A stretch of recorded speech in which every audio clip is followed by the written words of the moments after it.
노다지 썰전. 자, 오늘은 30년형 가까이 고방열 신소재라는 이 한우물만 파온 기업이죠. 코스텍시스에 대해 이야기 나눠보겠습니다. 최근에 AI 데이터 센터 시장이 정말 폭발적으로 성장하면서 이 기업의 오랜 노력이 드디어 빛을 발하는 것 아니냐, 이런 기대가 커지고 있어요. 네, 하지만 기대만으로 기업을 평가할 수는 없는 거 아니겠습니까? 올해 3분기까지 누적 영업 적자를 기록한 회사가 갑자기 4분기부터 엄청난 성장을 이룰 거다?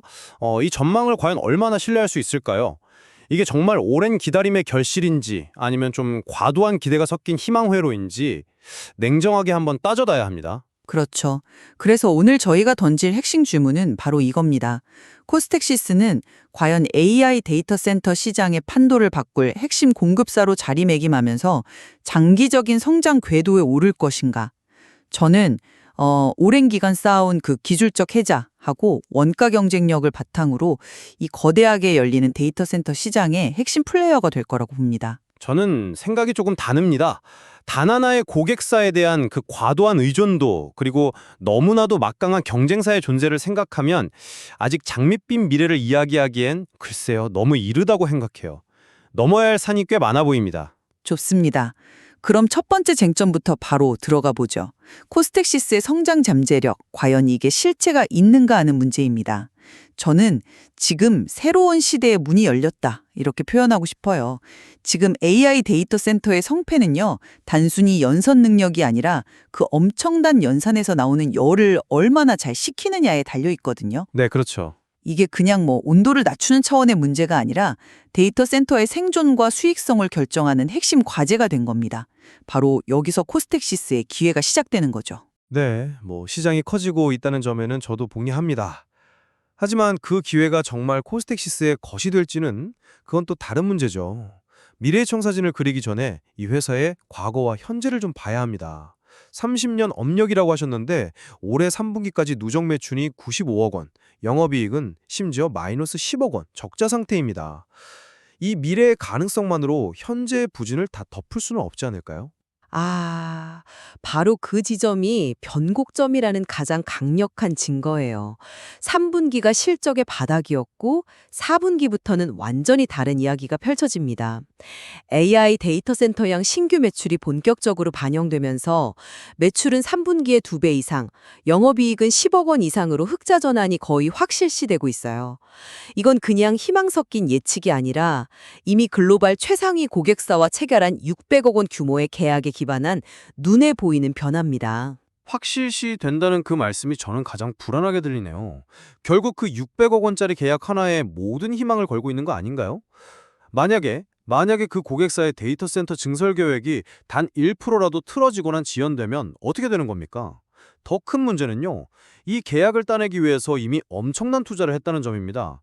생산 능력을 기존 100억 원에서 500억 원 규모로 5배나 늘리려고 3공장을 증설했죠. 이건 정말 큰 베팅이에요. 만약 예상만큼 수요가 따라주지 않는다면 이 대규모 투자는 그대로 회사를 짓누르는 재무적 부담이 될 겁니다. 그 투자의 부담을 상쇄하고도 남을 만큼의 수익성 개선을 간과하고 계세요. 기존에 하던 RF 통신 부품 사업보다 이번 신사업인 데이터 센터용 부품의 이익률, 즉 OPM이 월등히 높습니다. 2026 매출이 2025년 대비 3배 성장할 것으로 예상되는데 마진 구조가 워낙 좋아서 매출 성장률보다 영업이익 성장률이 훨씬 더 가파를 거예요. 이건 단순히 덩치만 키우는 성장이 아니라 내실 있는 아주 단단한 성장이 시작된다는 의미죠. 투자의 부담이요, 금방 회수하고도 남을 겁니다. 글쎄요. 그 높은 이익률도 아직은 계획상의 숫자일 뿐이죠. 대량 양산을 본격적으로 시작해서 수율을 잡고 원가를 통제했을 때도 과연 그 숫자가 유지될지는 아무도 모르는 거고요. 결국 이 모든 재무적 부담과 불확실성을 감수할 만큼 이 회사의 기술력이 정말 다른 회사는 절대 따라올 수 없는 수준인지 그 본질을 따져봐야 한다고 생각해요. 바로 그게 핵심이에요. 코스텍시스의 기술력은 모방이 거의 불가능한 수준입니다. 반도체 소재라는 게 단기간에 뚝딱 만들어낼 수 있는 분야가 아니잖아요. 30년간 축적된 소재 개발 노하우와 특히 스파크 플라즈마 소결 같은 특수 공정 기술이 있는데요. 이게 쉽게 말해서 아주 짧은 시간 안에 강력한 전류와 압력으로 소재를 구워내는 겁니다. 그래서 기존 방식으로는 불가능했던 균일한 품질과 높은 성능을 구현하는 기술이죠. 이게 바로 후발주자들이 쉽게 넘볼 수 없는 강력한 기술적 해자인 셈입니다. 네, 기술력이 뛰어나다는 점은 인정합니다. 하지만 시장은 기술력만으로 승부하는 곳이 아니잖아요. 거인의 어깨 위에 올라선 경쟁자를 잊어서는 안 됩니다. 경쟁사인 일본의 스미토모 계열사는 소재 부문에서 코스텍시스보다 생산 능력이 10배나 커요. AI 데이터 센터 시장이 본격적으로 열렸을 때 과연 이 거대한 경쟁사의 규모의 경제와 자금력을 코스텍시스가 감당할 수 있을까요? 수십억 달러짜리 데이터 센터를 짓는 글로벌 빅테크 기업 입장에서 작지만 기술력 좋은 회사와 크고 안정적인 기존 공급사 중 어디를 더 신뢰하겠습니까? 바로 그 지점에서 코스텍시스의 진짜 강점이 드러나는 겁니다. 바로 수직 계열화의 힘입니다. 코스텍시스는 방열 소재 개발부터 부품 생산까지 모든 공정을 회사 안에서 직접 다 해요. 이걸 통해서 일본 경쟁사 대비 압도적인 원가 경쟁력을 확보했고, 이게 바로 그 까다로운 글로벌 고객사가 스미토모가 아닌 코스텍시스를 선택한 결정적인 이유 중 하나예요. 스미토모가 아무리 커도 이 가격은 못 맞출 겁니다. 규모가 크다고 무조건 이기는 게임이 아니라는 거죠. 원가 경쟁력이 확실히 유리한 부분이긴 하죠. 하지만 시장 선점 효과를 무시할 수는 없어요. 이 시장이 새로 열리고 있다고는 하지만 기존 전력 반도체 시장에서는 스미토모가 오랫동안 시장을 장악해온 강자입니다. 이건 부인할 수 없는 사실이잖아요. 후발주자로서 이미 시장에 깊이 뿌리내린 강자의 점유율을 뺏어오는 건 가격이 좀 싸다고 해서 될 만큼 간단한 문제가 아니에요.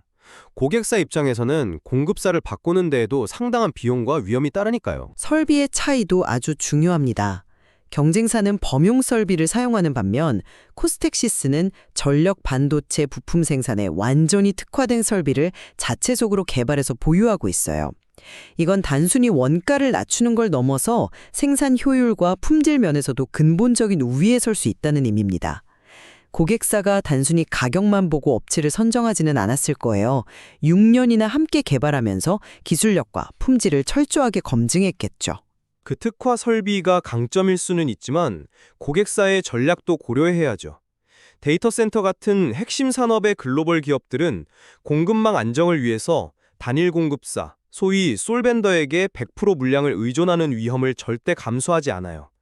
기술력이 아무리 뛰어나고 가격이 싸도 결국 시장을 경쟁사인 스미토모와 일정 비율로 나누어 가질 가능성이 매우 높다는 겁니다. 이건 곧 코스텍시스의 성장에는 명확한 한계선이 그어져 있을 수 있다는 뜻이기도 하고요. 바로 이 점이 제가 가장 우려하는 고객 의존도 문제로 이어지는 겁니다. 저는 그 부분을 하나의 성공이 또 다른 성공을 낳는 전략적 파트너십이라고 봅니다. 말씀하신 그 글로벌 탑티어 고객사와 무려 6년 동안 공동으로 연구 개발을 했어요. 이건 단순한 부품 공급 계약이 아니라 기술력을 세계 최고 수준에서 인정받은 장기적 파트너십의 증거입니다. 갑과 을의 관계를 넘어선 거죠. 그 파트너십이 강력할수록 오히려 더 위험한 것 아닌가요?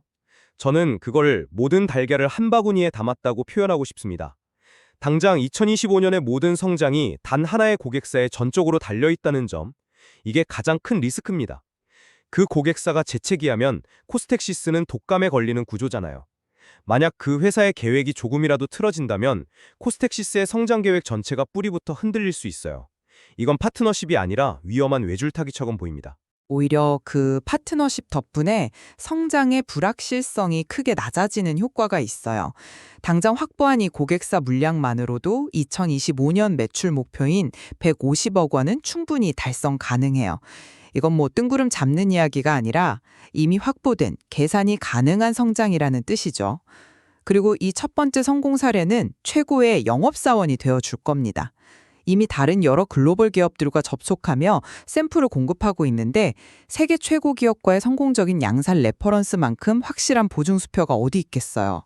새로운 고객사 확보가 훨씬 수월해질 겁니다. 그건 어디까지나 희망사항일 뿐이죠. 회사 스스로도 IR 자료에서 추가적인 업체 확보는 아직까지 시간이 필요한 상태다라고 인정하고 있어요. 지금의 파트너십이 강력한 건 사실이지만 이게 다른 경쟁사들을 상대로도 쉽게 계약을 따낼 수 있다는 보장은 되지 않습니다. 게다가 또 다른 성장 동력으로 기대했던 전기차 시장은 아시다시피 성장이 더뎌지면서 양산 목표가 2027년 하반기로 밀렸죠. 즉 앞으로 2, 3년간은 데이터 센터 사업 외에는 기댈 곳이 마땅치 않은 좀 외로운 상황이라는 겁니다. 저는 그 부분을 오히려 긍정적으로 봅니다. 전기차 시장의 일시적인 둔화 덕분에 회사의 모든 역량을 지금 폭발적으로 성장하는 데이터 센터 시장에 집중할 수 있게 된 거예요. 선택과 집중이죠. 지금 가장 뜨거운 시장에 모든 걸 쏟아부어서 확실한 강자로 자리매김한 다음에 그 성공을 바탕으로 다음 시장으로 넘어가는 것이 훨씬 안정적이고 현명한 성장 전략 아닐까요? 그건 선택지가 없을 때 하는 말을 선택과 집중이라고 포장하는 것일 수도 있어요. 본질은 변하지 않습니다. 하나의 고객, 하나의 사업에 회사의 명운이 걸려 있다는 그 근본적인 리스크는 그대로입니다. 자, 이제 슬슬 마무리할 시간이네요. 저는 오늘 코스텍시스가 30년간 준비해온 독보적인 소재 기술과 생산 경쟁력을 무기로 AI 데이터 센터라는 거대한 시장의 심장부로 진입하고 있다고 말씀드렸습니다. 4분기부터 시작될 뚜렷한 실적 개선은 이 기업이 긴 잠에서 깨어나 본격적인 성장기에 진입했음을 알리는 명확하고 강력한 신호라고 생각합니다. 저는 장밋빛 전망이 가득하지만 한 고객사의 치우친 매출 구조, 거대한 일본 기업과의 힘겨운 경쟁, 그리고 과거의 재무적 불안정성은 여전히 발목을 잡을 수 있는 현실적인 리스크라고 지적했습니다. 기대가 현실로 바뀌기까지는 앞으로 시장에서 숫자로 증명해야 할 것들이 너무나 많다고 봅니다. 네, 양측 모두 고효율 전력 반도체가 데이터 센터의 미래에 필수적이라는 점에는 동의하는 것 같네요. 결국 관건은 코스텍시스가 단일 고객사와의 성공을 발판 삼아서 시장 전체로 영향력을 확장하고 다른 글로벌 빅테크 기업들을 새로운 고객으로 맞이할 수 있느냐에 달려 있겠군요. 맞습니다. 그리고 거대 경쟁사인 스미토모와의 싸움에서 기술 및 원가 우위를 계속해서 증명해낼 수 있느냐도 중요한 관전 포인트가 될 겁니다. 시청자 여러분께서도 앞으로 발표될 코스텍시스의 실적과 추가 수주 공시를 통해 이 흥미로운 경쟁의 흐름을 직접 확인해 보시는 것도 좋겠습니다.